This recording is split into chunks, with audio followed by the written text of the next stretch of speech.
Hey there, Lisa Pezik here, and I am flying solo on this podcast. No guests, just me, back from Experts Academy and World's Greatest Speaker Training. If you don't know what that is, after this podcast, you need to go check out Brendan Burchard and the amazing events, courses, books, programs, and things that he's got going on, because when you come back from a live event, you can't help but be fired up with the changes that you want to make in your life. And this event opened up so many ideas that I already knew that I should be doing and I should be implementing, but I was letting other stuff get in the way. And yes, there was so much tactical how-to frameworks and steps to build out what he likes to call his EA10, which is basically an amazing 10-day autoresponder sequence that you should be using to sell a product. And there were so many practical how-to strategies with your content creation and the technology with Kajabi. The one big thing that jumped out for me was the permission to dream bigger. The permission to stop and really think about, where am I serving? Why is this important to me? How do I serve best? And truly, how do I start making some more money? Because his big theme was, if you don't make the money, you can't support the message. Now that's a quote right from Brendan. I love that. If you don't make the money, you can't support the message. But before you even get to those tactical how-to things, you have to dream. You have to dream big, and you got to put those dreams on paper. Now, one of the guest speakers there was Rachel Hollis, the author of the Girl Wash Your Face and Girl Stop Apologizing books. And I have heard of her, but I hadn't really heard her speak. She did a live cast training that I was on as part of the network marketing business that I'm in. I won that, and it was great. But that was very brief. That was very localized to health and fitness. This was a little bit more broad about motivation and the struggles that business owners face. And one thing I want to share from her before I get into my own teaching is she said every day she writes down 10 goals, and she writes them down like they've already happened. Like, I speak on Brendan's stage. I'm a New York Times bestselling author. I always fly first class. And whatever that is to you, I encourage you to start doing that same exercise. That was like mind-blowing for me, because I know we talk about manifestation and dreaming big, but how do you make that actionable? How do you put that in focus every single day so you're so clear on what you're working towards? So just as of 2 days ago, that's a practice that I've started doing to help myself dream big. And I think about the other fun areas in my life where I have dreamt big and things have happened. And I think about every Christmas as a family, we love going and getting a live tree. Eric and I, my husband, we both grew up with the fake artificial trees that take up entirely too much space in a storage area or in an attic. And they don't have that amazing smell.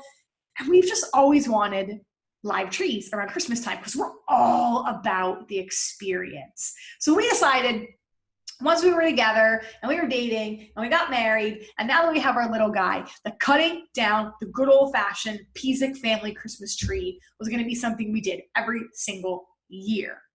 Now, the first year that we went out to get this tree, we found a local tree farm. We froze our butts off, but we got the hot chocolate, the apple cider, put on the boots, put on the hat, walking hand in hand, going through the field, eyeing up what is going to be the first Pezik annual family Christmas tree.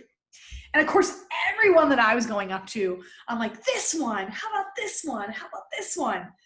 And every single one, Eric's like, babe, you're crazy. Where the hell are we going to fit that? And my idea of how big something is always off. Because when you're out there looking at those trees, they don't look as big as they actually are. Finally got to that last tree that I saw.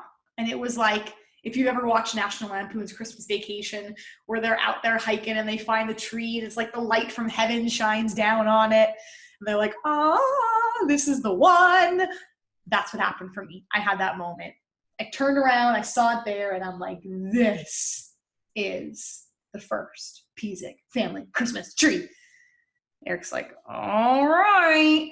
Like, we're still dating at this point. He doesn't want to upset me, So we go, and we cut it down, and we drag it home, and we bring it in, and we cut it open, and it takes up more than half of the living room. We had to literally take out the coffee table, move around the furniture, because I'm like, this sucker is gonna fit. This is our dream. I'm gonna make it work. So, and we named it. So every year we name the tree, and it always starts big. So we've had Big Bubba, Big Bertha, Big Bert, Big Bernie. Now that Oliver's getting involved, last year we called the tree Big Baby. Not one of my most favorite names, but you got to get the little guy in there and let him have a say. And every year it's become this thing that we go and get a big ass tree. And we name it Big something with a B. And the only condition is that it has to be so big and so wide that we have to take out the coffee table. That's become our annual tradition. And it got me thinking about our dreams. I want you to dream so big that you got to start moving the furniture. I want you to dream so big that in your brain, things need to shift around to allow this dream to sit there and take place in your brain and show up every day in consciousness right in front of you, that you're like, this is what I'm working on. It's not just, for me, it's not just I want to be a speaker. It's I want to speak to stadiums, 10,000s of people on the speaker circuit with the greats like Gary Vee and Brendan Burchard and Chalene Johnson and Brian Tracy and Bo Eason and all the amazing people, and Rachel Hollis. I don't see her as better than me. I see her as a peer. And I see her as a woman that did the work and made things happen. And I think, why not me? So I want to give you permission to dream big, to move that furniture, to clear out that stuff in your brain. And there's 3 things that need to happen in order for you to dream big, in order for you to make whatever it is in your life that you're working towards right now happen. And I want to really hone in on business here, because that's why most of you come to this podcast. You want to know how to grow your business. You want to know how to make the money so that you can, in the words of Brendan, sustain the message. So the very first thing is you've got to have the discipline to know exactly what you want. Exactly what it's going to look like, what it's going to feel like. You can't just say, I want to make some money. I want to convert some sales.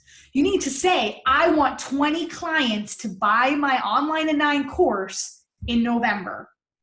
I want to convert 30% when I step on that stage from that audience.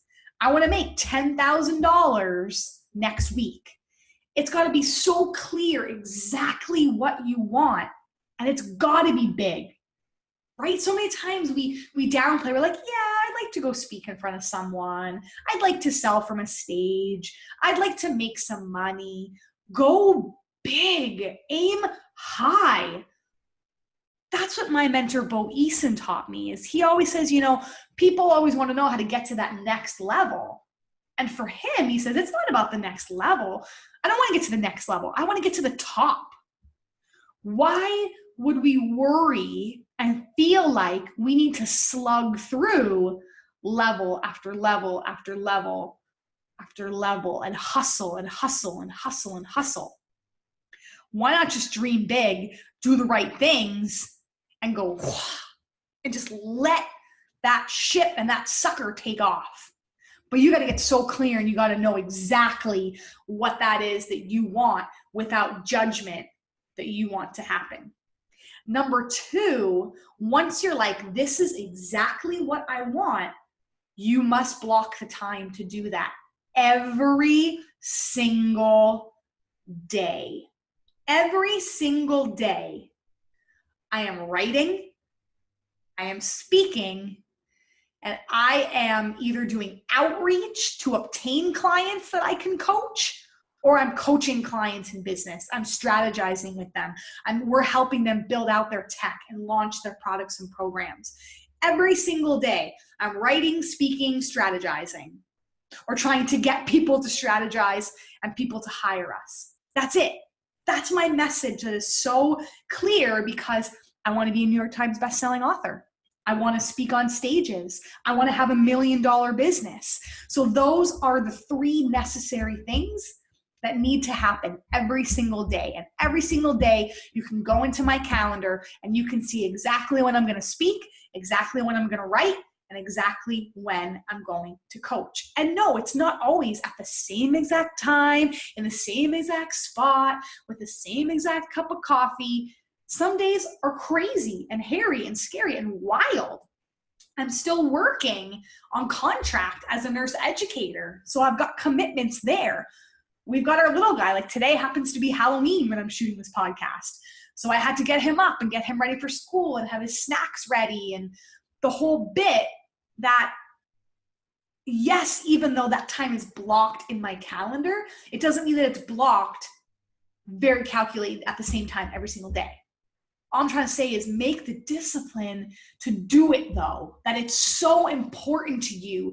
It like becomes part of your DNA, that just like the responsibilities of having to get up and get your children to school and brush your teeth and go to work or do all those things that you have to do, you make whatever those dreams are part of your day.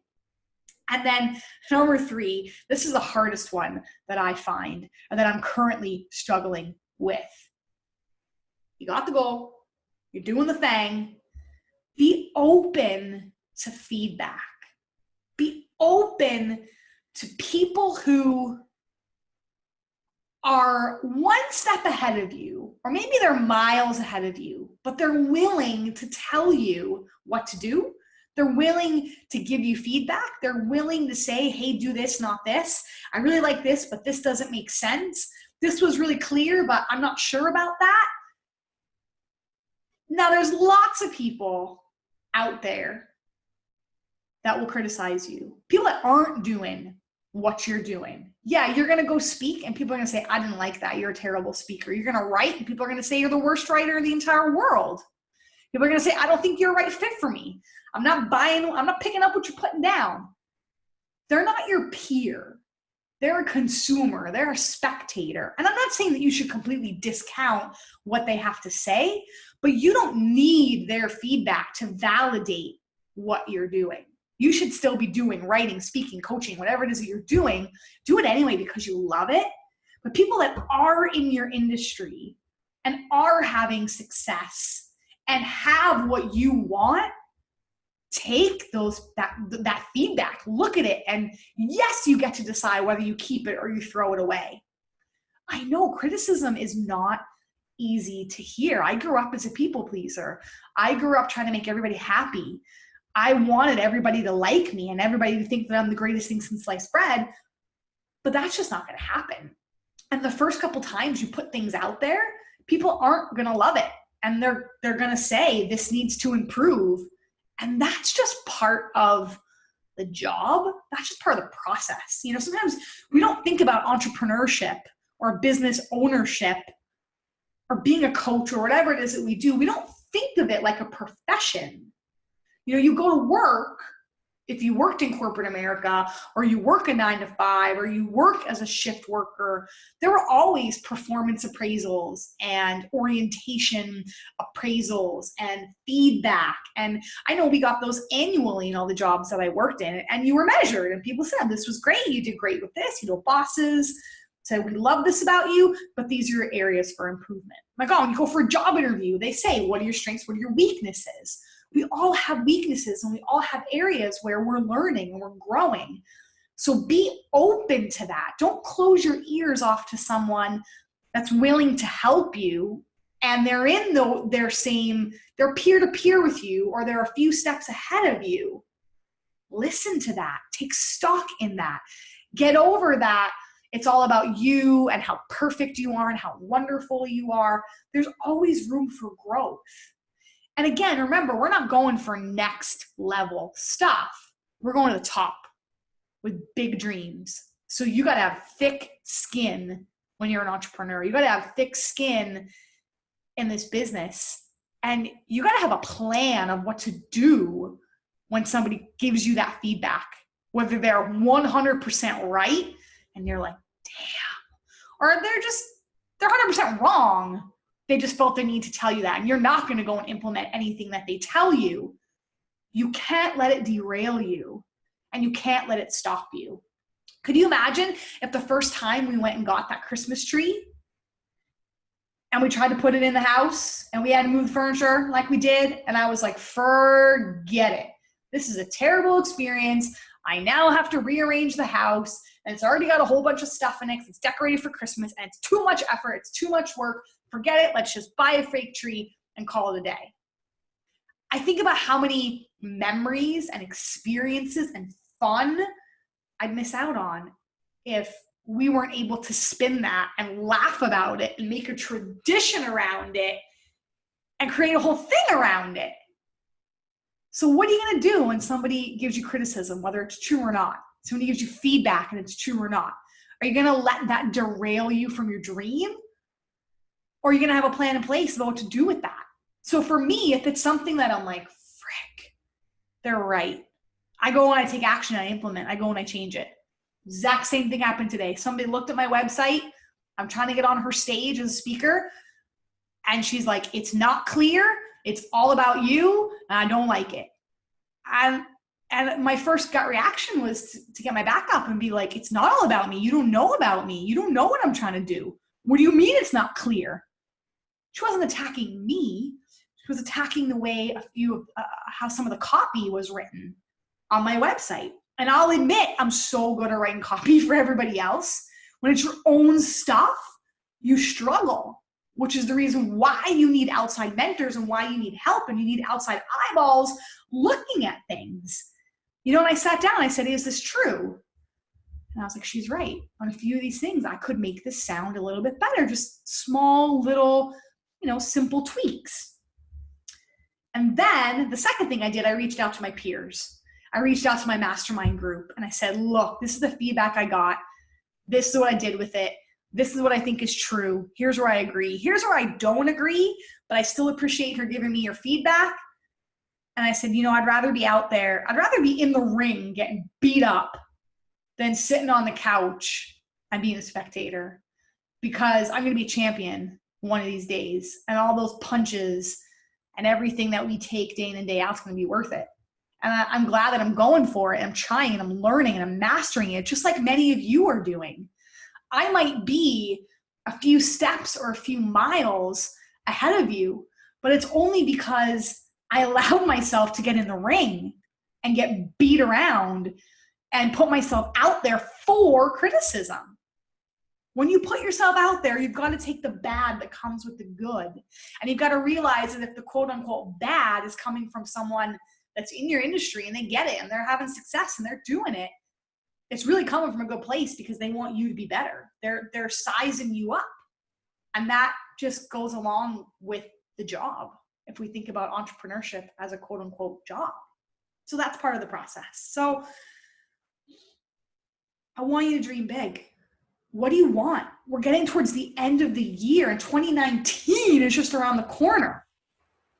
What's that cost of inaction if you don't do these 3 things that I just told you, and you go into 2019 the same way that you've done 2018, and if you're not happy with the growth that you've had in 2018, then now is that time to make a change, to end this year strong, and to get into 2019 showing up the way you know you can. So you got to have the discipline to figure out what is that one big thing. Now for me, I happen to have 3: speaking, writing, coaching, but speaking is the one that's getting all of my attention right now. What's that one thing for at least 3 months quarterly you're going to focus on? Number 2, where are you going to be disciplined enough to block that time that, just like brushing your teeth and eating breakfast, I hope you're eating breakfast, that's important, that you're doing it in your day. It's part of who you are and what you do. And lastly, what are you going to do when you get feedback, when it's maybe not positive or not what you expected? What are you going to do when people throw criticism at you, constructive or not? How are you going to handle that?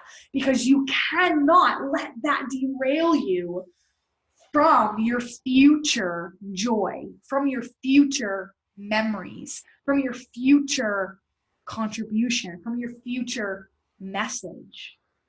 That one day it's all going to come to fruition. You're going to be like, damn, that was worth it. All that work, all that clarity and focus, all that discipline, productivity, and block time, all that criticism that I got and I implemented what I agreed with and was good. Or maybe not even that I agreed with, but you knew deep down things need to change and someone finally called you on it. What are you going to do with that criticism that's great? Or just that criticism of people that just tell you you're not enough because they're spectating. They're not in the ring with you. It's so much easier to criticize as a spectator than it is to be in that ring with you. So what are you going to do with that good and bad? Because you can't let it derail your dream. Those are my thoughts of the week. If you want to check out my website, www.lisapezik.com, LISAPEZIK.com. You can see where I'm tweaking, what I'm offering, what my courses are, what my free value is, what my opt-ins are, what I've got going on with podcast and blog and masterclass and webinar. Start looking at what it is you want to build if you're not sure what that one thing should be, what that inspiration should be. Get in there, start poking around, and then at the very bottom, you can book in for a free 15-minute discovery call. And I'll give you the strategy, I'll give you the plan. If you're like, I want to do a masterclass, I'm going to be like, cool, these are the steps you need to go do it. I want to have a newsletter like you. Cool, I'll tell you that. I want to build my first course. I'll tell you how to do that. I want to build email automation sequences. I'll tell you how to do that. I want to build a website just like you have. I'll tell you how to do that. Go in there, start looking around, see what strikes up in your brain that you're like, this is what I need to do. This is what I want to do. I want to speak more. I want to blog, whatever it is. Have a look, book in that 15-minute assessment, and let's make some stuff happen, right? Dream so big that you got to move around that furniture in your head. That the only thing up there is your grand plans and messages and ways that you're going to serve people and show up even bigger in 2019. Eric and our motto is we want to help people, help people, help people. Because you think about that ripple effect. When you get your shit together and you start going out and serving people and it starts changing their life, it's going to change the lives of all those around them. And that's what I want for you. I'll see you again next time on the Lisa Pezik Show.